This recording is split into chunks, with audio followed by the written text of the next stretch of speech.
Hey everyone, and welcome to my Road to Rank 1 video. This video is going to be a bit less planned than normal. I'm kind of just going to talk about stuff that I thought was important on the Road to Rank 1. I do have a sticky note of stuff over here to remind me of what to talk about. But yeah, I'm mainly going to talk about peak ranks, champs I use, some of the things I kind of noticed, maybe things I learned and things I could have done better. I'll also talk a little bit about Unranked to Master, which I'm going to do next season. And at the very end, I'll talk about all the questions and stuff that you guys gave me. And I'll put timestamps for everything below, so you should be able to skip through it. So let's start with the obvious things. My current rank is rank 4. My peak rank was rank 3, but my peak LP was actually a lot higher. And that's, you can see here 1348 LP. I think I actually got 1367 at some point. I don't know if it shows because this only does weekly, and well, daily doesn't go all the way back, but I'm pretty sure I had a 1367 at some point, and I actually remember being only rank 7 at the time. And the reason for that was Riot made some big LP changes to high-elo partway through the split, and I remember I was rank 7 with 1350, and if you go back and look at my Road to Rank 1 videos, rank 1 was like 1850 LP or something. Rank 1 right now, I believe, I think it's like 1500, or yeah, 1500. So rank 1 fell by like 350 LP, and, all the ranks just shifted down. And that was a big reason for me stopping to climb so much, because honestly, I just kind of didn't have the motivation for it anymore. Like this game here, for example, I got plus 19 LP, and this game I got minus 28. So it didn't feel that good. Another thing as well is that as you get closer to the end of the season, obviously there is a lot more win trading and stuff that goes on. And honestly, the matchmaking gets a lot worse. Like even in games that aren't win trades, like this loss, I could have won this game. But the matchmaking gets a lot worse. So I'll show you guys some examples. Back maybe like down here, this is before Christmas, the games were quite competitive because there's a lot of people still playing. You see that here, it's like a fairly high level challenger game. There's grandmasters, masters, whatever. I played some games I played a game recently, right? This game, I'm a 1267 LP challenger against a diamond 1 mid. And this game here, I was, again, like challenger versus a master mid laner, and I had like 100 CS lead at 20 minutes or something. It was just very poorly match-made games. Is that the reason I didn't get rank 1? No. Obviously, if you're rank 1, you can push, or like if you're rank 1 skill level, you push through it, right? Like there's definitely things I could have done better. I could win games like this. But overall, it became very, very frustrating towards the end. But I don't mean to kind of bring it up as an excuse, just to kind of give you guys some context. But let's talk about champion pools. So I'll open this up. So first thing you'll notice is, Cassio very, very high. And a lot of people ask me about this because they see Cassio as kind of like weak in the meta. It is weak against like a lot of the other mages. Syndra Ori dominated a lot of this split, and Cassio is countered by both of them. So as I've mentioned before, almost all of my Cassio games are bot lane. The only time I play Cassio mid is as a counter pick to certain champs. Maybe I can come here and show you. I think I pick it into champs like Silas, Tristana. Oh, there's some ARAMs on there. Don't mind me. Let's filter by ranked instead. So we've got, yeah, this game was bot lane, bot lane, bot lane, bot lane. This was top lane, actually. I went 0-5, not the best. Again, bot lane, bot lane, bot lane. I did make one Cassio bot video, but as you can see, almost all my Cassio games are bot lane. I do think Cassio bot is overall... It's not better than Cassio mid, it's just much more pickable than Cassio mid. Cassio mid is not blindable, but it is a good counter to, again, champs like Tristana or Silas, things that are like generally melee, Yasuo, Yon. These are all really good matchups for Cassio. So that's why it ended up as my most played, was because basically I queue mid and bot, and, whenever I get bot, I just play Cassio. Second most played, I'll go back to this thing again. Second most played, the Syndra and the Ori. I mean, again, they were very, very strong for most of the season. After that, I used kind of like Ari and Azir when I needed blind picks that, have mobility. So if the enemy team were picking like a lot of gank setup or something, I'd kind of look for them. Lissandra was a pick that I picked mainly into assassins. I had a very high win rate on Lissandra early on, and then the win rate tanked a lot. I'm not sure if that's just small sample size. I mean, again, I didn't play that many games, and that's something I'll talk about as well. But it could be small sample size, and I think I could have maybe won some of the games anyway. But I did feel like, as you get higher rank in Challenger, the game runs out of people to match you against, right? There's only so many people that have, say, 1300 LP, especially on, smaller servers. So what's going to happen is, like, the games end up very stacked against you, right? Like, you will get master players, and the enemy team will get GM players. Like, if I actually go back and show you guys, in that game, this Talia game here, you know, when there was like that 13 LP gap between me and the enemy mid laner, there's also an 800 LP gap between my top laner and their top laner, you know, and there's like a, what is this, 270 and 860. So there's another giant LP gap in the support. So that's what I mean, is that as you get higher rank, the matchmaking becomes more unfavorable. So you have to put on like really big performances. And so a champ like Lissandra is very, very good for maintaining a high win rate over a long period of games, right? Like it's a very good champ to have, say, a 60% win rate on or a 65%. But if you're playing in an elo below you, or if you were playing in an elo where you had to stomp no matter what, which again, like if you were smurfing and needed to have, like let's say you're trying to go 100% win rate at Masters or something, I think Lissandra probably wouldn't be a good choice. So maybe next time I would try find, you know, this would be one of the things I'd do better. I'd try find better answers to assassins that are like, you know, that are just more solid for when the game started to become unfavorably match made, basically, right? Like, I think it is, Lissandra is very good against assassins, and I would highly recommend all of you to play Lissandra against assassins, but again, I think if you're trying to climb, like, to rank 1, playing a facilitatory mid like this is not the best. You know, Ari, for example, is a facilitator but has, like, more carry potential in my mind. That being said, you know, I wouldn't say I'm the best Lissandra in the world, so it's possible that it's just, like, not at the level of my other champs, right? It could be that. Talked about Azir already. Yeah, I was using it as a blind pick. LeBlanc, I mainly picked when I had a ganking jungle and a ganking support. I think LeBlanc is an exceptional pick still if you have those tools around you. If you're just picking LeBlanc every game, I would say she's not the best. Like, I think Ari is kind of your easier version of LeBlanc, right? It's both easier to play as well as easier to pick. But LeBlanc kind of has higher highs, which I like. Jace was my go-to AD mid. I'll get to the AD mids thing in general. I think Jace is by far the strongest AD mid. That being said, he's also my best AD mid at the moment because I wouldn't say I'm like rank 1 challenger level at a lot of the other AD mids that were kind of meta at the moment. Like Zed, for example, I think was quite strong in solo queue. I wouldn't say I'm, you know, like a rank 1 level Zed by any means. Something that I kind of have to improve on. But yeah, there was that. There was some other kind of random picks in here. Like I picked Talia a couple games, like against, you know, there was like a lot of dashes or a lot of short range. Tristana, again, like an AD mid with a dash, which can be quite valuable. You know, having a AD mid with a dash is pretty important for those games where, like, let's say you versus something like Jarvan or Orianna. You could play Jace versus this, but it's going to be pretty rough. Something like Tristana, I think, or Zed are both better. And then, yeah, just kind of like random counter picks going all the way down. Now, were there any, you know, big weaknesses in my champion pool? I would say yes, there were a couple. So again, as I mentioned, the AD mids with dashes, I think something like Zed could have been useful. I think Aurelia as counter pick could have been really useful. I don't rate Yone that highly. I think Yone's pretty overrated at the moment. I feel like he does lose lane against most stuff, but there are probably matchups I should have played him in more. On the AP side, is there anything I really should have played more? I think the only champ is maybe Akali. The thing is, there's a lot of games where I think other people would pick Akali and I've preferred other champs. You know, like if someone blind picks Yone, for example, it's a very good Akali game, but I would normally go Cassio. A lot of the time when people are picking Syndra, I would pick like Ari or LeBlanc and set up ganks. But honestly, Akali is probably the better pick. I think I'm decent at Akali, but I don't think my Akali is like on my LeBlanc level, right? Like I've never like thought about kind of ranking my champs from 1 to like, I don't know, 30 in terms of like, you know, how high they would be on my list. But I think, you know, I would probably put LeBlanc in like my top 5 or 6 champs, whereas I think Akali is probably more looking at like, you know, a top 12 or something. I'm not sure. Maybe one day I'll kind of like think about that. But yeah, that's pretty much it for champion pool. What do I think is like most important for champion pool?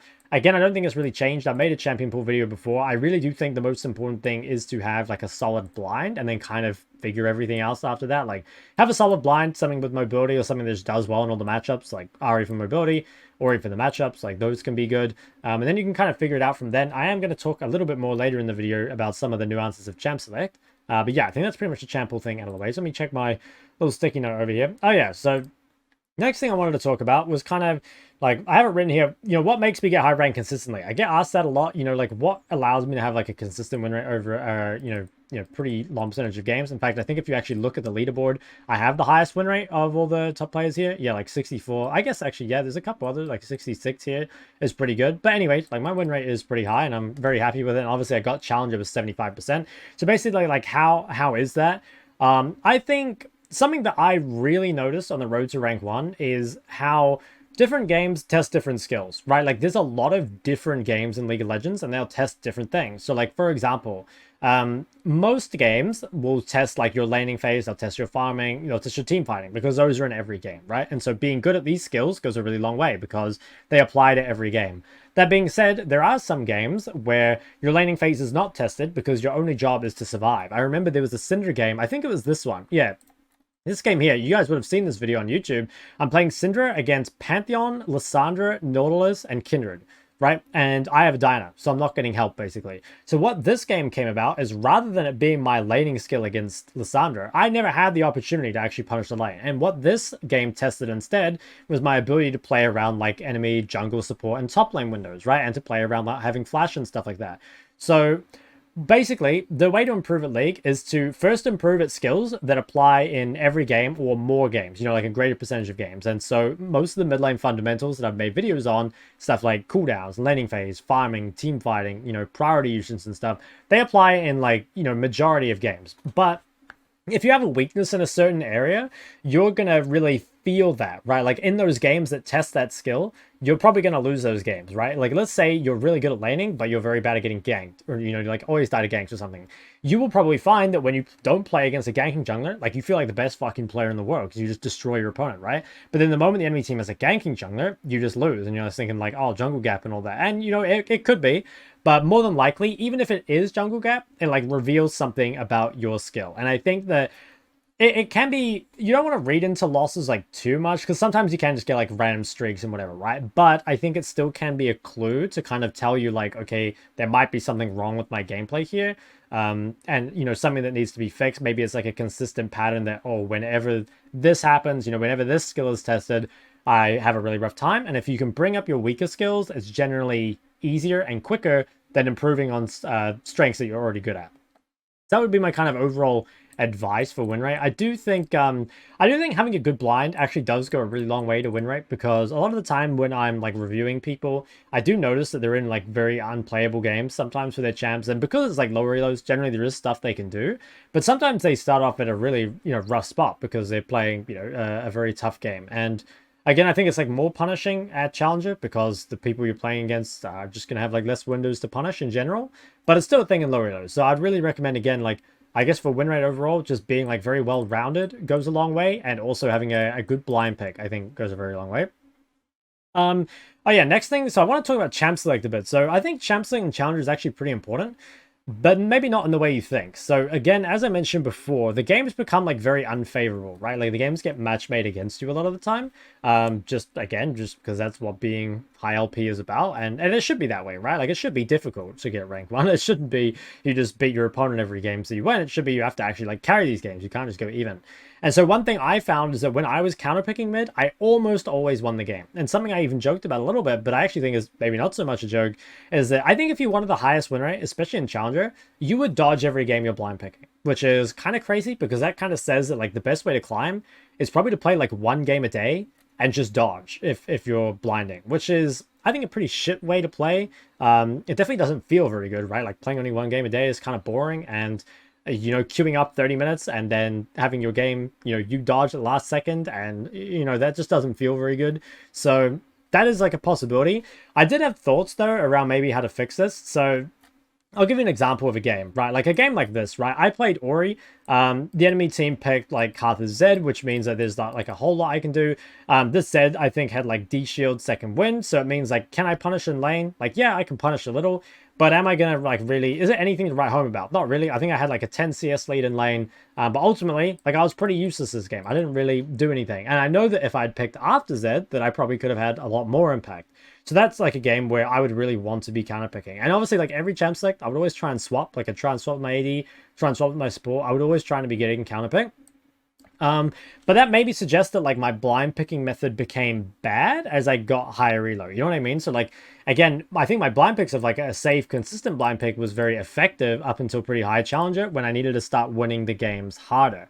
And so what I kind of thought for the solution to that, there's a couple things you could do. Again, you could just dodge. You could just dodge a lot of games. But I was thinking it actually might be better just to go for riskier blinds, you know, and then if your opponent punishes you, then you dodge. And if your opponent doesn't punish you, then, well, you've got away with it. So some examples of like riskier or greedier blinds could be stuff like Aurelia. So Aurelia is a comp, you know, like generally you get comp counted, right? But there aren't that many mids that are actually like good versus Aurelia. It also has the bonus of the enemy probably thinks it's Aurelia top a lot of the time, unless your top lane is already picked. But, you know, like if you pick Aurelia and you get comp counted, it's going to be a really rough game. But that's what I mean, right? So you could pick something that you kind of dare your opponent to counter this, and if they don't, you can kind of mess them up. So that would be like a much riskier way of playing, and I think it's very reliant on you being, you know, one, very good at the champ, but two, probably being like better than your opponents. So again, it's probably not something I'd recommend you guys to try, but if you like the sound of it, I mean, fuck it, why not? But yeah, examples of champs like that could also be champs like LeBlanc. Like LeBlanc used to be a champ that I would blind a lot because the best counters to LeBlanc are, well, people used to pick like Lissandra and Malzahar. This was, I think, season 11, I think, is when I was like spam blinding LeBlanc. And the thing is, like, the Malzahar players had no idea how to play the matchup, so I just killed them every game. And the Lissandra players, like, just weren't very good at it. So I kind of found that, like, yes, even though in theory this is not a blind, I was able to like consistently, you know, win lane, get prio, have a lot of impact every time I blinded it. So that's maybe something to think about. I think blind picking was simultaneously like one of my strengths and one of my weaknesses. So yeah, that's like a place I'd really want to look at for next time. What else? I mean, I've talked about, yeah, I talked about the improvement thing. Yeah, I guess another thing for champion pool is I think it can be useful. Actually, if you can play every champion in the game, it can be kind of useful to have more off-meta mids in your champ pool. Again, probably not something I'd recommend for improving, but there are a lot of mids that are kind of, they're balanced around, you know, kind of their specific situations. So something like Kassadin, for example. You know, Kassadin, if you pick it in the right game, is really, really broken. In general, I feel like I've stayed away from these champs because, again, over that consistent, you know, that consistent like 100 game sample size, Kassadin on average is not going to be very good because he's not good in a lot of those games.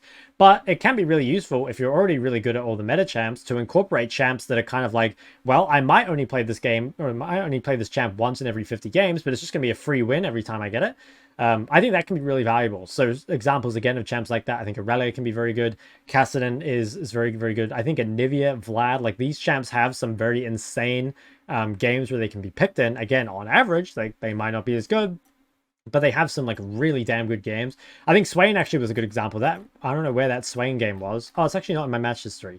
I remember it bugged. It's on League of Grass for some reason. But yeah, like Swain, another champ that like does very, very well against certain comps and very bad against everything else. So that's definitely something worth looking into, is just learning a bunch of these very niche champs. And maybe that's something I'll do in the Unranked Master. But yeah, I think that's pretty much it for like my road to rank 1 in review. The next thing will be like Unranked to Master, and will I do road to rank 1 again? So I want to do Unranked to Master. I've kind of been against doing Unranked to Master before, and the reason for that was I don't really like smurfing. That being said, I think Smurf content, I mean, obviously you guys have seen it on YouTube. It does very, very well.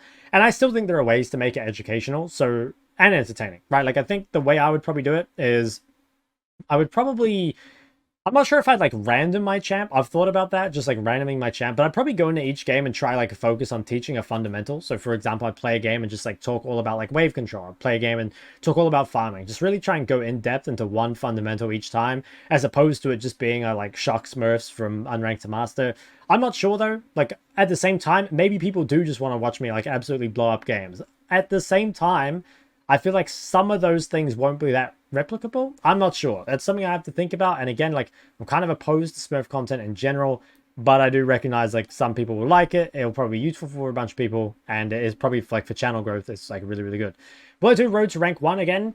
I'm not sure. Haven't really thought about it. I think if I did, I'd probably want to do it like a little differently. Like maybe I would post less games than before, and that's not to say there'll be less content. Like I think I still want to do a lot of content next year, but maybe I just only post like some of the really good games, or maybe I'd like review some of the games instead. I haven't really thought about that. I mean, I know at the same time, like a lot of people really enjoyed Road to Rank 1, so I don't want to take that away, and maybe I will do it again. But maybe I'll try like do off meta to challenger or something, you know, just something that makes it like a little different. At the same time, like maybe I'll just do a bunch of series alongside each other. I haven't really thought about it too much. Let me kind of know in the comments what you guys think. Is there anything else? I don't really think so. I think I'll now just kind of go through the questions you guys asked me. I'll do my best to answer all of them. I think some of them probably don't belong in the video too much, but I'll you know, try my best. So I'd love to see you talk about your process, warm-ups, reviews, etc. If you do it again, what would you change? Okay, I kind of already talked about if I did it again, what would I change? Mainly like a couple champion pool things, especially around like blind picking, and a couple like AD mids would be good. Blunders and mistakes. Yeah, I think again, it was kind of like champion pool. If there were like a specific gameplay thing that cost me LP, I would probably say that honestly, like being unwilling to play safe sometimes kind of costs me. Like you'll see that some games I play like really safe, right? And because I know that I'm like super vulnerable to ganks and stuff. Honestly, I find that like that is something that sort of like builds up for me. You know, like if I play a game before and I get absolutely destroyed because I didn't play safe enough, then the next game I'm probably going to play pretty safe. But I definitely noticed that like after a few games of playing safe, I'm getting kind of bored. And I'm like, you know, man, like mid lane is really boring if you play it like this. Even though it's like kind of the way it has to be played, I think it's really frustrating like how much influence jungle and mid have, or sorry, jungle and support have over mid. And to where there are games where your goal is pretty much just to sit on the tower and not die. And so I'm like, fuck, man, like this guy's so bad at laning, I really want to punish him. Whereas like, I really do think there are a lot of games where you just kind of got to chill. So it was pretty frustrating for me. I think maybe also, I think I played some days when I was like a bit tilted, you know, where I'd play a game where I was like pretty tilted and I would take like a 5-minute break like I normally do. Like that's something I do like process wise. I normally take like a 5 or 10-minute break if I lose. Sometimes it just like wasn't enough. Like I think I'm pretty good at avoiding getting frustrated in the first place, but I don't think I'm that good at like resetting from frustration. Yeah. So I'd probably take like longer breaks, and if I had a bad game, I'd probably just like not play the rest of the night, I think. In terms of like warm-ups, I don't do any warm-ups these days. When I was a pro, a warm-up I used to do is I'd go into practice tool and I'd just like practice Lucian combos or Rise combos just to kind of get my fingers warm. As for reviews, I don't do a whole lot of reviews these days either. Like I used to, again, do a lot more as a pro. Like what I used to do is I would like, before I'd like even queue up any solo queue, I'd just come to like the KR ladder and I just open a bunch of people's VODs. So like, let's just say I open Zekka's here. I would just like go and download like all the matchups or champs that I really wanted to see VODs of. So you can just like click this to download it. And then, yeah, you can just open this and watch the VOD. I would just like skim through these. Like either I'd watch the laning phase, or I'd just watch the mid game, or just watch the team fights. Don't do much of that nowadays. I guess in terms of like reviewing my own VODs, like I use Outplayed sometimes. So like here's a Jace game that I played yesterday, I think. What I'd probably do is like, I would have a general idea of what I kind of want to improve. You know, I'd be like, okay, maybe my lane didn't go as well as I wanted, or maybe I had some bad deaths. And then I'd kind of like isolate that period of the game. So like this game, for example, I definitely had some deaths. Like this death, for example, was really bad. Like I remember I like lost flash in an early skirmish, and I like didn't have any wards down. So what I probably wanted to do here was just let this wave come to me. But instead, like I tried to play aggressive, right? Because I knew I could punish this Ori with my level and item advantage. So it was a good trade. But then Nocturne was here and I don't have flash, and then I die. So this is like a game-losing death, right? 15, yep, toxic shock. I don't normally type, but you could tell at the current score I was pretty frustrated in this one. So I normally do that. You know, again, I kind of know which stage of the game to isolate, whether it's deaths, laning phase, mid-game, team fights. For you guys, like if you're not really sure what the actual problem was in the game, I'd recommend just choosing one. Like normally earlier in the game is better, because early in the game will affect the rest of the game. And just kind of go through that, and hopefully like you kind of want to compare it, because if you're low elo, you won't know what exactly you're looking for. You just want to compare like your early game or your mid game to someone else's early game or mid game and kind of look for the difference. That's like how I improved the first time. Okay, next one, can you talk about your mental stack, what you prioritize, think about, how you commentate at the same time? But amazing you're able to talk about tangential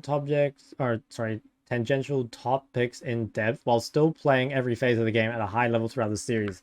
I think this is like mostly just from experience. Like you kind of know what's like valuable at different stages of the game, right? So like a really good example would be, and in that death I just showed you guys, if you're really pushed up in the lane, you have to be like hyper aware of the enemy jungle, right? If you're like really, if the wave is like on your side, you don't really have to think about the enemy jungle at all, right? So it's kind of just knowing like what's important at what stage of the game. I'm not sure there's like a great way to learn this other than just like playing a lot of games. I guess like watching streamers and like reviewing games your own, you just kind of naturally get an idea of like how the game flows, because it is really hard to like think about everything at once. But a lot of the time it's like there's like a bunch of things you could think about, you know, like support move and what my jungle's doing, what their jungle's doing, etc. But it might be that at that time, a lot of those are like really low value, and then, you know, like an AI would think about all of them, but really you just have to think about like the most important thing or whatever. I think mentality is the most important thing when playing the game. I'd like to know, is there anything specific? A sentence, an image, a song, a player? Oh, that's cool. They use it in order to get in the right mindset in League. Not really. I don't really use anything specific. I guess, like, I find when I play on my main account that I'm naturally, like, a bit more locked in than I am, you know, when I play on a Smurf or when I play on stream or something. I don't think there's really anything specific that I do. I guess, like, yeah, no, I really don't think there's anything specific. I was gonna say, like, I normally like leave Discord and like try and close other things on my PC, so I'm just like hyper focused on the game. But nah, there isn't really like anything specific I do. It's cool though. Like I like the idea of like an image. Like something I used to do is I used to have my desktop as like a trophy, you know, like the world's trophy. I think that's kind of cool to do something like that. I don't know. I'm not sure that's a good response, but I really like the question. Thanks for videos. Really enjoyed a lot from your RTR1 videos. I'd like you to talk a bit about jungle cracking, since you're almost unkillable when it comes to ganks. So I've made a whole video on warding and jungle tracking, and I think most of the useful stuff is in there. Generally though, it's just like there's a few key timings to place wards, like 2:30, 4 minutes, and then after that it's pretty much just like about pinking river and warding the same side and hugging to it. Honestly, like people overcomplicate warding and jungle tracking as well. Like generally jungle tracking, you can just like figure out where they start, and then it kind of like, yeah, it kind of like explains itself after that. If you want more info, I'd really recommend watching my warding and jungle tracking video, because it's like 30 minutes long and there's a lot more info that I can give you in just like a quick response here.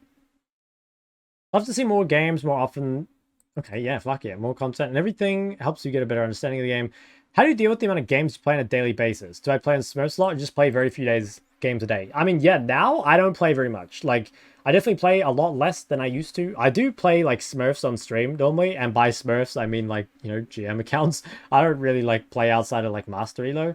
But yeah, I used to play a lot as a pro. Like when I was a pro, I think one of the things I was known for actually was like really working hard. Like I used to probably watch like 4 or 5 VODs and then queue up like 7 or 8 solo queue games. I think that's like somewhat inefficient. At the same time, like you're playing and watching so much that like it just outdoes the efficiency, you know, like it's just so much learning that it's just going to add up even if you do it somewhat inefficiently. Nowadays though, I mean, like I'm not that committed to improving, right? Like I was able to hit rank 4 and rank 3, I guess, without really improving a whole lot. Like I could really focus on improving, and that would make getting rank 1 easier. At the same time, if I'd probably played more games, I would have got rank 1. Oops, wrong server. Because, you know, here, for example, like you can see that my games played are a lot lower than like the people at were like rank 1, for example, or rank 2 are both like pretty significantly ahead of me in terms of games. It's like 100 on rank 2 and many more on rank 1. So if I played more, I probably would have got it anyway. At the same time, you know, like if I'd improved, I would have got it faster. So yeah, I mean, I would say, I guess like the actual thing you're getting at is like maybe like how many games should you play a day. Really, it just comes down to like how many games do you need to play to implement whatever you're trying to do. Like what I would do is I would watch VODs to get concepts and stuff to kind of like implement in my games, or like things I wanted to try, and then I would play the solo queue games to actually like work on them, you know. But I wouldn't play solo queue without something to work on. And so these days I don't play much solo queue because I don't watch many VODs and I don't have things to work on, right? I pretty much play solo queue for content and for like decay. Hopefully that's sort of useful. Sometimes I'm on a streak where games don't go my way. I'm not really sure what mistakes or which fundamental I should focus on to improve. Any idea how to change perception? Identify the hard to find mistakes. So, hard question. I think generally, like, if you're on a losing streak, you're going to lose a lot of confidence. So you'll make a lot of mistakes that you don't normally make. And that can make it hard to improve because it's like you already kind of know the problems, but like you're making them anyway. I think, I don't know, I would say first take a break, kind of like step back and really try and like reset your mental. Like if you have to take a break for a day, I think that's like a really good thing to do. In terms of like trying to find the mistakes, generally what you want to do is try find the earliest mistake with the earliest fundamental that applies. Because like, you know, let's say you die like to a jungle gank at level 3. That has like ripple effects for the entire rest of the game, right? And it might be that you know, you can't survive in team fights because you're too far behind because you died to their gank and the jungle ended up too snowballed, right? Could be something like that. So try and find things earlier in the game, and yeah, like really try and step back. Alternatively, I mean, you could just like, again, something I always recommend is just like watch the matchups that you played on YouTube. So like, for example, let's say you played Jace vs Ori, go to YouTube, type in Jace vs Ori, and just compare your first 10 minutes to their first 10 minutes. I think that goes a really long way. Not really game specific, but I would be interested to know more of your backstory and who your most formidable opponents are on the Rift. Ooh. Okay, so I'll give an abridged version because it'll be too long. Maybe I'll need to make a different video. But overall backstory, I mean, the TLDR, I played pro for 4.5 years. I started playing pro when I was 17, so I dropped out of high school. I'd actually kind of already finished high school. But yeah, anyway, I left. And I went straight into pro play like a month after I turned 17. And I really sucked at first. I was a really terrible mid. But I improved a lot. And I think 2020 and 2021... I was probably the best mid in my region. I felt like I was like really, really good at that time. Yeah, I'm not sure how much backstory should I give. It'll end up too long a video, but there was like a lot of stuff in there about like, I mean, when I first started playing the game, I guess we went like way back. When I was like level 13, I was a Morgana one trick. Then I became like a Katarina one trick at level 30. Then I was like a Ari one trick until gold 2. Then I was a Cassio one trick until D2. I don't know. Maybe it's not a great response. I kind of feel like I need to do a longer video to do it justice. As for who most formidable players are on the Rift, so in terms of my region, like the hardest players to play against like of all time, Fantix, Triple were both like really, really hard to play against in pro. Rarama was pretty good, I think. In terms of like best player I've ever versed like anywhere, when I was in Korea in 2018, I versed Crown. And Crown, that was like the year after he'd won Worlds, right? And he was really good. I remember playing, I actually think I have the VODs somewhere. Maybe I'll like upload them sometime. But I was playing, I think I played Cassio vs Syndra, which is a losing matchup anyway. I either played Zoe vs Ori or Ori vs Zoe. I can't remember which side I played. But I got kind of smashed in both games. And I was like, wow, this guy is really, really good. That was probably the best player I've ever versed. Although I haven't versed like a lot of the really good Korean mids. Like I never played against Faker or Rookie, which was sad. So yeah, that would be kind of my ideas. Oh, I versed Perks as well, actually. When I was in EU, I played against Perks. I only played against him once. I was playing Cassio vs Silas, which is like the most free matchup ever. I did solo kill him twice, but I actually felt like he was really good, you know? Like, it was the most impressive Silas in the Cassio Silas matchup I'd ever encountered. It was just, the matchup's too fucked. What do you think about mid lane carrying? I feel like mid lane is way less carry potential than, say, top or jungle, because it's so reliant on other lanes doing at least okay. If only mid is doing good as a mage, you can't do anything. Maybe this is a skill thing, but thinking of switching to top lane. I think that... I don't think mid lane is weak. I don't think that mid lane can't carry. I do feel like mid lane's quite frustrating in the way that it carries though, right? Like something I've been really annoyed about is like how much of mid's skill potential or skill requirement, I guess, comes from avoiding ganks. Like it feels in some of my games that my laning skill is not important because I spend the whole game just like dodging ganks and like avoiding windows that I can be punished.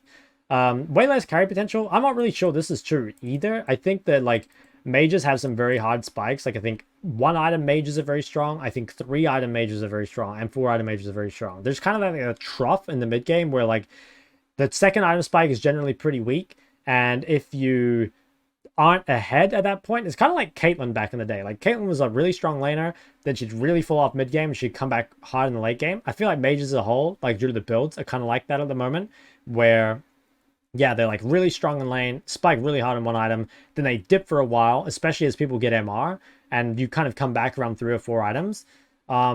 It is true that if only mid is doing good, like you can't do much, but this is true for every role. Like I promise you, every role feels this.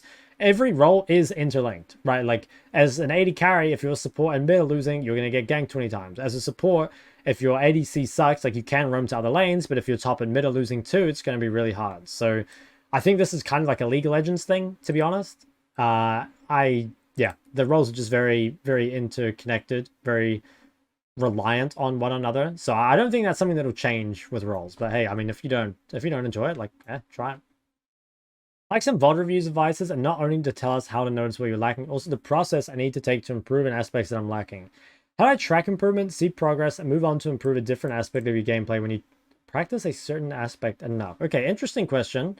So, okay, first off, I do have a video on how to VOD review, which if you haven't watched, like, that might kind of help. But other stuff in terms of, like, you know, process. So, it is kind of difficult to track improvement in League. Like, obviously, you can use LP, right? But it's difficult to track improvement on specific skills because you can't isolate those skills, right? It's not like you can be like, oh, this lane, I laned at an 8 out of 10 compared to a week ago, I was laning at a 5 out of 10 because it's, you know, that's relying on your opponents. It's, you know, it's relying on matchup and stuff like that. It's very hard, I think, to judge. So generally, like, the way I would do it would just be like, I would just take a fundamental and just focus on it for like a week or even a month, and just like make sure you like really understand it. You know, like you watch videos on it, you try and like watch people's like replays and see how they're applying it. You know, like again, I watch, or I used to watch like a lot of laning phase replays and just be like, oh, like how's he punishing the cooldowns, or how's he controlling the wave, and like why is he doing that and stuff like that. As for seeing progress, I mean, again, the easiest way is probably like the LP, but it's not always the best. I mean, sometimes you'll just feel it. I'm not sure though. I think it is hard in League though, because sometimes, you know, you'll see people like their champ will get buffed and they'll go up like 300 LP. Did they actually get any better? Probably not, right? Like their champ just became stronger. So like LP can be kind of a bait for progression. At the same time, like it's kind of the best measurement we have. Moving on to improve a different aspect of your gameplay. Yeah, so this one, you kind of just have to move on when you feel ready. The thing is, like, League is always a game. You're never going to master any skill, right? So, like, let's say you focus on your laning one week. Next week, you focus on your farming. Next week, you focus on your warding. Then you're, like, roaming or whatever. Chances are, eventually, your skills get good enough. You rank up. And then you have to go back to laning, right? Like, League is not the kind of game where you can spend like a month on one skill and you'll never have to spend time on it again. That's not really how the game works, especially because the game is dynamic and it evolves. So yeah, I don't know. It's basically just like about prioritization, I guess. And for that, I would check my mid lane fundamentals tier list and kind of, you know, focus on the bigger and more important things. Hopefully that kind of helped. I don't know. Difficult question though. I'd like to see opinion on new meta and items in mid. Yeah, so I'm going to make a video probably a couple days into the season, just kind of talking about the... Yeah, kind of talking about like what I think the best builds are and what the OP items are. I'd love to see a bit more side laning tips and tricks. If there's anything you haven't mentioned in your guide. Okay, so I think I have covered most of it in my guide. I guess like bonus tips off the top of my head is sometimes it is actually pretty important, you know, in champ select. Like I noticed Chovy will pick a lot for losing lane, but winning side lane. You know, like he will pick a champ like Akali into Ori, even though despite losing lane, it wins skirmishes and wins side lanes. So it can be somewhat champ dependent. You know, like if you have a losing side lane matchup, I mean, naturally life's going to be a lot harder for you. Is there anything that I haven't mentioned in my guide already? I mean, just important things off the top of my head, like staying on yellow trinket longer is pretty important. Having a pink to help get you more vision. Playing around like where your jungler is and where their jungler is. I don't know. I think those would be like other things, but honestly, it's probably like mentioned in my guide already. But maybe like when I make my unranked master, maybe I'll make one like really focused on side laning. Wave management in relation to your jungler's position. Do I plan wave states in advance? Yes, you definitely plan wave states in advance, like at least one wave ahead. Just kind of thinking about like what's going to happen and then, you know, trying to adapt to that. At the same time, a lot of the time you can just like curate lanes or wave states based on what's happening right now. You know, like you can quickly shove a wave, you can let your opponent shove to you, you can thin it out or whatever. Like you can do quite a lot wave to wave, but I think planning one wave in advance is normally good. When you let the wave come into you or get priority because you're jungler. So like if my jungler is looking to invade or something or in river, like that's a good time to get prior. Let the wave come into you, like especially if your jungler is in base or making a play on another lane. Like if your jungler is ganking bot and you don't have flash, that'd be a really good time to let the wave come into you because you're probably going to die if you don't. So yeah, mainly just like kind of reading what your jungler is doing. Do you slow push sometimes in time to crash in order to gank together with your jungler? So in competitive, yes. In solo queue, not really. So in competitive, it's really common to crash cannon waves or like crash one wave plus a cannon wave or even 3-wave crash and then immediately roam. This is much harder to coordinate in solo queue, so I don't normally do it. In solo queue, I normally just like roam or like move a bit more opportunistically. But I think in competitive, you should, yeah. Hey, I don't usually comment on YouTube. I want to say hi and thank you. Start watching your content because it's really chill and fun to watch, but also is very extremely good for educational. After a long grind, I was able to hit master on AUS. Nice, congrats. Say I'm not 0 LP and not play anymore just in case. Nah, I respect that. It's a monumental feat. After more than 10 years playing the game, I was never able to get out of diamond, even demoting several times. Like to know what plans are for next season. You go on a journey with me. Dude, what the hell? This is such a nice comment. Thank you. Thank you very much for your comment and you've taught me. Thank you for the vibes in the last. Dude, what the hell? This is so nice. My heart, man. I appreciate that. Plans for next season. I mean, Road to Rank 1 will probably come back. Unranked to Master. I'll definitely be streaming a lot more. Yeah, streaming is something I'll do a lot more next season. And you'll probably see more stream content on YouTube. But yeah, hopefully it'll be content you guys kind of like. I really appreciate the comment. That was very, very nice. Okay, classic question of what to do with grief for teammates would be to address beyond just mute and play. Okay, before I read the rest of this, the reason, like, the thing you can do, the only the thing people say is mute and play is because generally that's all you can do, right? That is pretty much all you can do. I mean, I'll read the rest of this, but you can't do much about griefers. But anyway, let's see. Imagine when you're going for rank 1, consistently playing well, the system is going to give you worse and worse teammates. Yes, very, very true. Believe me, I've played with some absolute aliens lately. Imagine at some point just giga-gapping your lane opponent isn't enough. Yeah, very true. I mean, I remember this one Vex game where I went like 5-0 and I lost. Like, that game was pretty sad.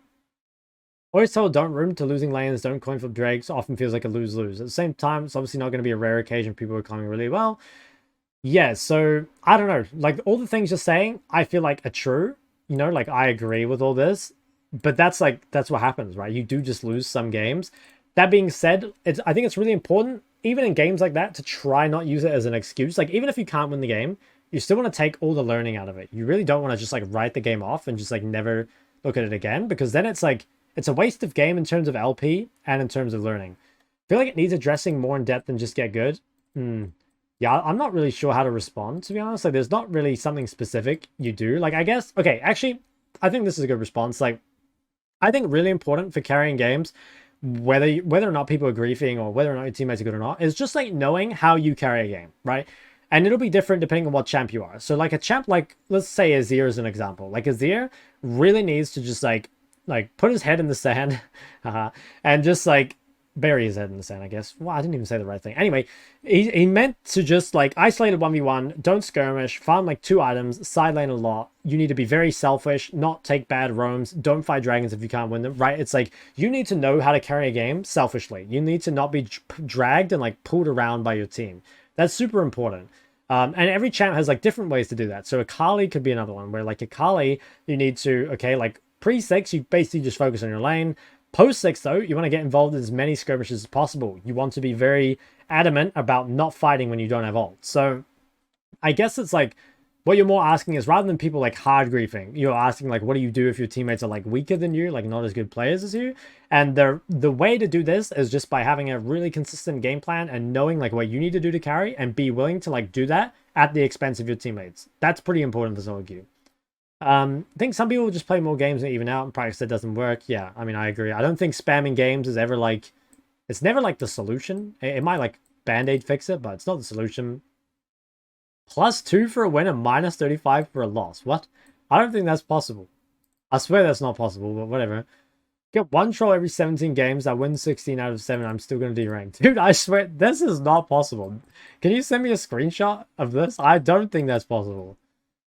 Okay, anyway, let's keep going. Sometimes we're watching Road to Rank 1. I see you respecting the fact that enemies might be near you, even when you're fed and can probably win 1v2. Okay, well, I mean, I guess, like, maybe I don't think I can win 1v2. I feel like if I could win 1v2, I'd probably still push, but maybe I'm respecting 1v3, you know, like support and jungle coming. I'm not sure. You'd have to give me a specific timestamp. Because, yeah, I feel like if I win 1v2, I'd probably keep fighting, but I'm not sure. Can you talk about avoiding tunnel vision, especially in team fights? I think this is another one, kind of like that question I answered before, where it's like the mental stack one. It's kind of just like knowing what's important. So like in team fights, right? You kind of need to figure out what's important. And generally that's going to be identifying threats. So like, for example, Malphite ult or Thresh hook. A lot of the time, most of the abilities will be kind of useless, but there'll be like 2 or 3 abilities that are really important. So you know, like, it's not so much even about avoiding tunnel vision. It's actually just like tunnel visioning on the right thing. And then another one is just like, yeah, I don't know, just from kind of time to time in game. Like, for example, if you're really pushed up with no flash, you need a tunnel vision looking at the map. So I think it's more, rather than avoiding focusing on one thing, it's just like knowing what to tunnel vision on. I think so. Anyway. Please go over what lane state you want in each kind of matchup and how to achieve that. Please, no one covers this. Okay, so I feel like this is covered in my laning guide already.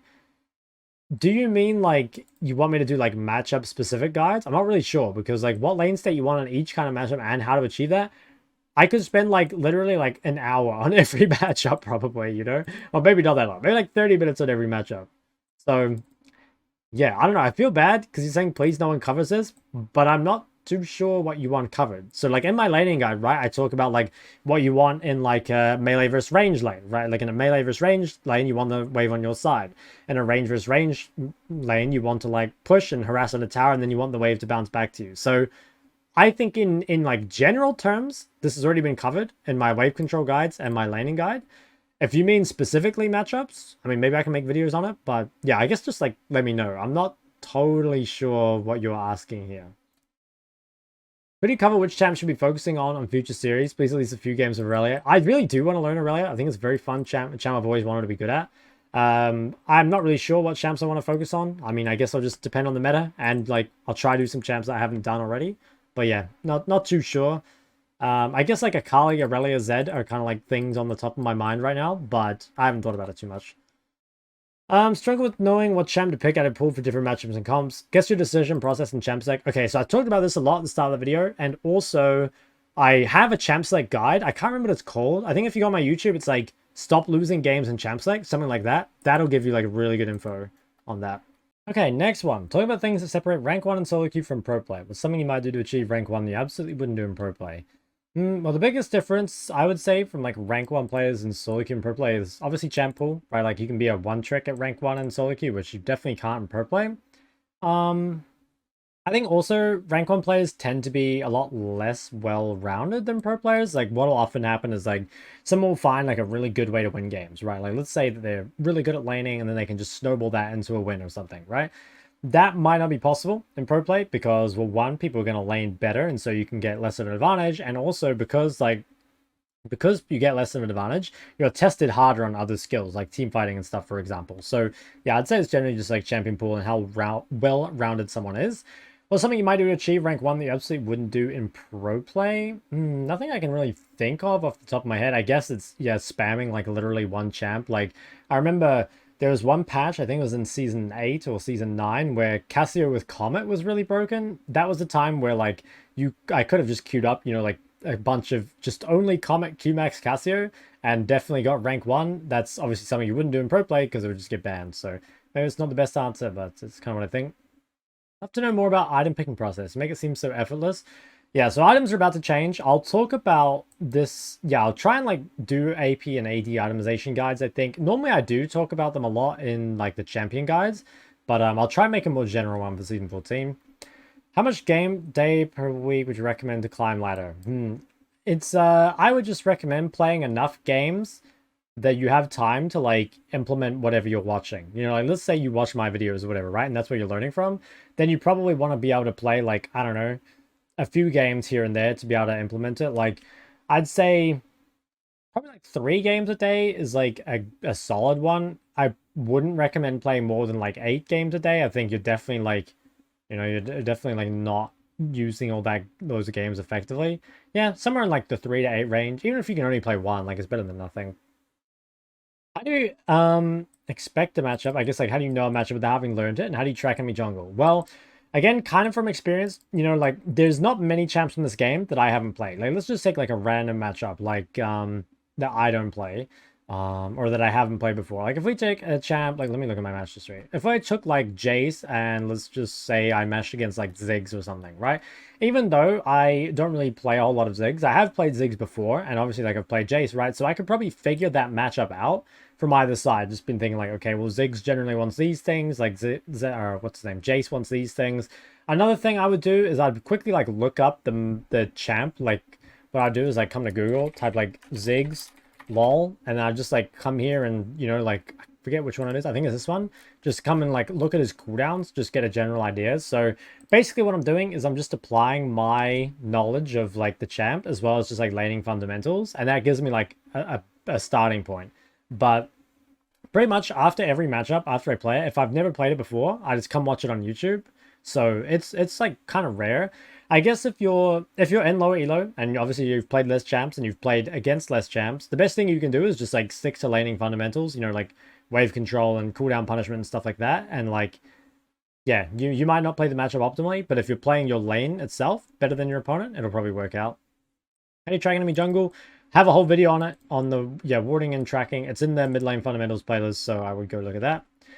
What's your thought process when you're picking champs, both when you've kind of pick and blind pick? So generally, when I've kind of talked about this a lot before, but blind picking, generally, I'm just looking for something that like ideally has like mobility, works in most comps and works against most lanes. So stuff like Ahri can be good, again, for the mobility and the dashes and stuff. Ori is okay because she is phase rush, so that can kind of make up for not having mobility. Plus, she's like reasonably safe. that's like generally what I'm looking for when I'm counter picking. Alternatively, like you can greed pick something kind of like I was mentioning before that's like a flex pick, something like Aurelia that again has a dash, good in most lanes, and people won't expect it to be mid. For counter pick, I pretty much just pick whatever's gonna win lane the hardest, or like sometimes I comp counter. Again, I have specific examples in my champion pool video, or my how to stop losing games in champ select video. But yeah, that's kind of like general things. Like mainly just focus on picking for lane and maybe think a little bit about like what the enemy jungler is. Like, do you need a dash or whatever against the enemy jungler and support? Do you review all your games? Not anymore. I definitely used to. What do I look at? I mean, now the thing is like I kind of like know what I'm looking at. You know, like I know like okay, my lane went badly, so I need to look at that, or like I died a bunch of times, so I need to look at those deaths. I kind of talked about it before, but I think, you know, looking at deaths and then kind of going back like 30 seconds before it to see like what kind of led to it. You know, like it could be that, yes, you died for playing over aggressive, but it could be that like you didn't place a ward at the right time or something, right? Those can be kind of the things you're looking for. But again, I have a video on how to VOD review, so check that. We play some melee AD assassins like Kiana, Zed, Talon, Nephiri. Okay, so I'll probably play Zed next year. Kiana and Talon, I'd say probably not. I really don't enjoy the current like play style of these champs where like you kind of can't win your lane 1v1, so you're forced to just like run around the map and get random kills.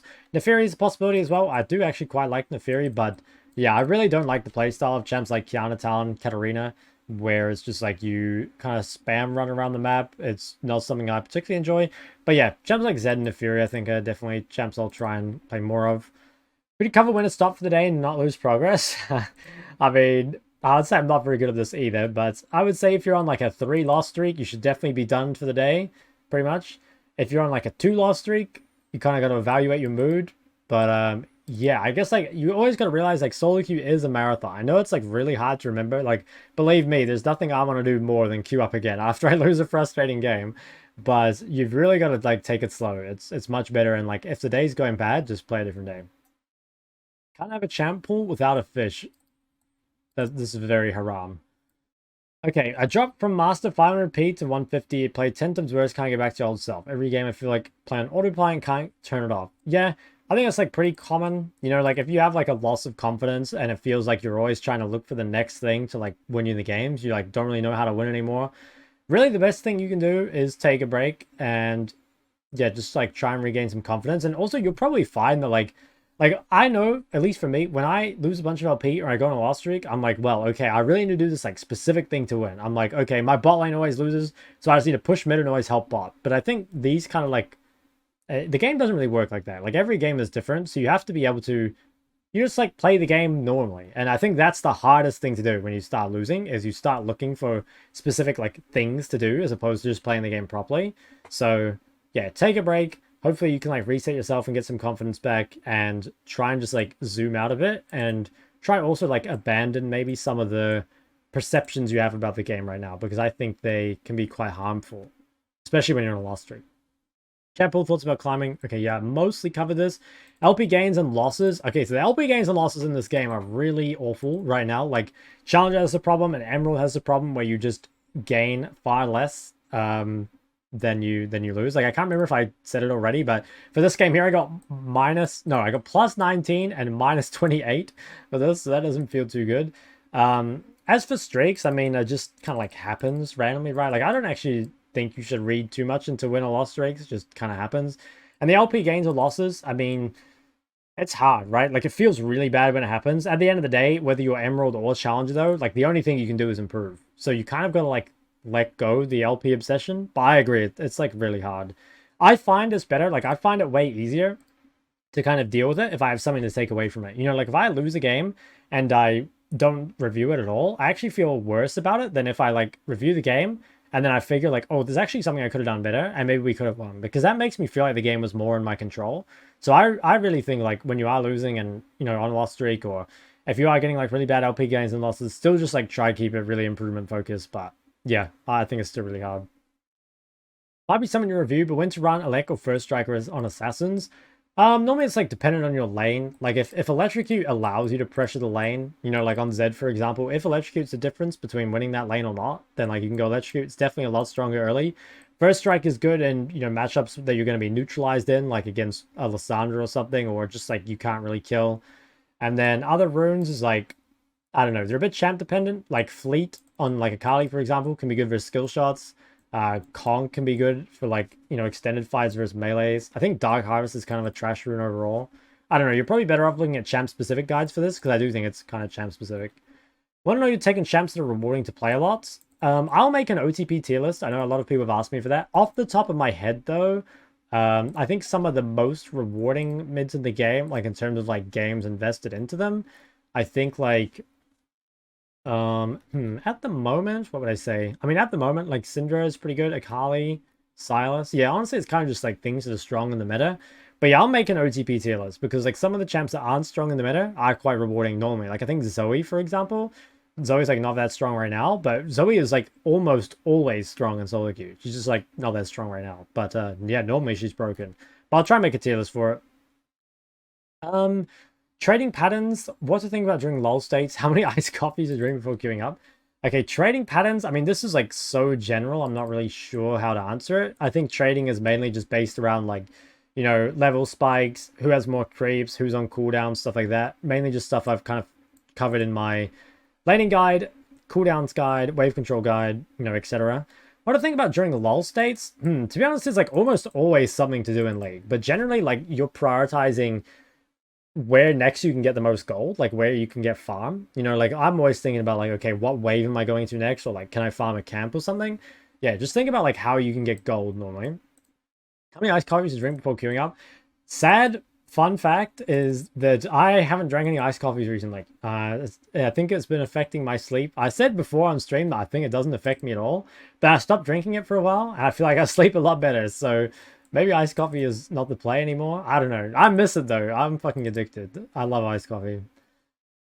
Okay, how could someone trying to climb the lower ranks incorporate your high prediction style with some of the more unpredictable things people can do? Obviously, ignoring your teammates is better, but how do I know not to hesitate in my decision making? Yeah, kind of, yeah. I mean, the thing is, like, you still, like I've said all throughout this video, you need to, like, prioritize yourself the highest. You need to know how you carry a game. And, like, I feel like if you don't have a strong identity or if you don't know how to carry a game, you're naturally going to, like, listen to your teammates a bit more and get, like, lost in the sauce. So I think it's more just about being, like, very, I don't know if determined doesn't feel the right word, but just very like direct in your approach to like how you're going to carry the game. Like, I'm going to do this, I need these items, I have to fight like at these times, like on these spikes when I have ult or whatever. Just very, very confident in your own game plan, I think goes a long way. Opinion on Vanguard coming to LoL. Yeah, I saw some talk about this. I don't really know, you know, like I have not read enough about it. I mean, I think there's like complaints about like the privacy issues or like security issues or whatever, but overall, like I'd be really happy for anti-cheat. And yeah, I mean, I honestly don't have an opinion that much on like the other stuff because I haven't read enough about it. But hey, I mean, if it's better anti-cheat, I would be hopeful mostly. How to convert lead into a win? That is the hardest step. When you become a good player, you win almost all your lanes, but to become a great player, you need to convert them into wins. So normally the way the game works at the moment is you kind of, it's a lot of the time it's just like everything is setting up for the team fights that happen around dragons. Like generally games are won and lost around dragons and barons, and you can kind of think of the rest of the game as almost like funneling into that. So like if you have a good lane phase, it's going to make the team fights a lot easier. If you side lane really well and have a lot of gold, that makes the team fights easier. But ultimately, you need to play those team fights well and you need to be there. So I would probably focus mainly on like basing like a minute before dragon, spending all your gold, getting all your HP and mana, being like really ready to fight. And yeah, just like making sure you know what you're doing in team fights. You know, like who's your target? What threats do you need to be careful of? Do I need to flank? Do I need to play front to back? Just like team fight identity and yeah, the lead up to team fight. I think it's important. Differences between Diamond Master and High / Challenger. So I always give the same question or the same answer to this question, which is it's kind of just everything. You know, like I see League as a game of averages, and like on average, just like high and Challenger players are better at skills, you know, compared to a Diamond Master player. Like a Master player might be, say, like, I don't know, a 7 out of 10 in laning. But it's possible a Diamond player is like an 8 out of 10. But then the Diamond player is probably like a 3 out of 10 in some other areas where the Master is like a 5, right? That's kind of, you know, how I see it with like 100 different skills, and like the higher end Challenger player is generally better. I will say the biggest difference that I notice is probably laning phase. Like I think a lot of people get to high elo because they can stomp these people, right? Like someone gets low Challenger because they can shit on the people below them, And so that just allows them to get free wins. But once they start versing like really good players, they still struggle a lot. So just in general in League, skills that apply earlier in the game are generally more important. Not always, but just as a general rule. At the same time, like, you can be a weak laner and be challenger if you're good at all the other skills, right? In fact, I remember there's a couple of people who on my server who've been rank 1 that I thought were pretty weak in lane, but they had like exceptional team fighting or something. So just overall, they're a bit better. Lot to learn. The thing is, you can learn anything. I would recommend focusing on early game, you know, like warding, laning, wave control, etc., because those things apply early. But you can learn anything you want, and especially if you can improve your weaknesses, like whatever skill you're worst at, that's the easiest to improve on. That'll go like a really long way. Maybe this champ spikers and this champ is good to pick verse. Yeah, I kind of talked about that with the champs before, but I think I kind of just have to do that in like a more tier list format. I'll probably make a 14.1 tier list, and I think I'll make it a lot longer. Like, I'll try and talk about, you know, what to build and like what champ, you know, play against and stuff. Macro, how to deal with toxic interns of chatting all game and scripted detector. Yeah, I mean, there are a lot of scripters. Not much we can do about that. How to deal with toxic intern instead of playing and chatting all game. You just got to mute them and focus on yourself. It's really annoying though. Like, I hate that. I turn off chat a lot of the time when I'm like really tryharding. So that could be something you do as well. You can turn off chat in your settings. I think it's only in game. I think you can't set it out of game, but you can turn off chat in game, and that allows you to still have pings while still having chat off. What should I do to keep good mindset and fundamentals? What should I do if I make mistake in the laning phase? I'm not too sure how to answer this. Like, what should I do to keep good mindset and fundamentals? I mean, I guess just like, I don't know, like try and remember what stuff actually matters, I guess. Like, try have a goal when you go into the game of like what you want to improve on. I find it's like easier to stay focused if you have something to focus on, and like then you're not too worried as well about like losing as much. Like, it still hurts obviously, but it's not as painful. Good mindset. I mean, if you're winning, you'll naturally get a good mindset, so improving can help you get a good mindset. If you're losing, take a break. What should I do if I make mistake in the laning phase? A lot of the time, if you do make a big mistake, you probably just like want to ward your lane so you see where your opponent roams, and then just kind of like freeze the lane on your side, like set up some ganks. You can't be punished as hard. Just kind of farm out a tower. Try to limit the amount of roams they get. It's probably the best advice. I did talking about champ pool. The mindset of big cock Shok. Dude, the big cock Shok mindset is just play better. You're only as good as your last game. That's a toxic mindset I have, you know? Like, I'll play really well one game, I'll be like, fuck yeah, I'm the best player in the world. And the next game I'll have like a bad one, and I'm like, man, like, I really suck at this game, you know? I actually think that made me like a better player, you know, because it meant that I was like always really like pissed off about losing, so I'd always go and like review and like really focus on getting better. But it also made me feel bad a lot of the time, so I don't know if that's good advice. But yeah, okay, so that's the end of the questions. Hopefully I answered a lot of those for you. If you guys still have questions after all this, comment them under this video and I will try respond to them. Other than that, there's a bunch of exciting Season 14 content coming. I will be streaming Season 14, which is coming out tomorrow on my server, and I think the day after for the rest of you. Anyway, it's like Wednesday for everyone, but tomorrow's Wednesday for me. That'll be on twitch.tv/shoklol. Otherwise, guys, hopefully you enjoyed this video. It did end up being a lot longer than I intended, but you know, I think we got something out of it. If you did like the video, go ahead and like and subscribe. I'll see you guys in the next season.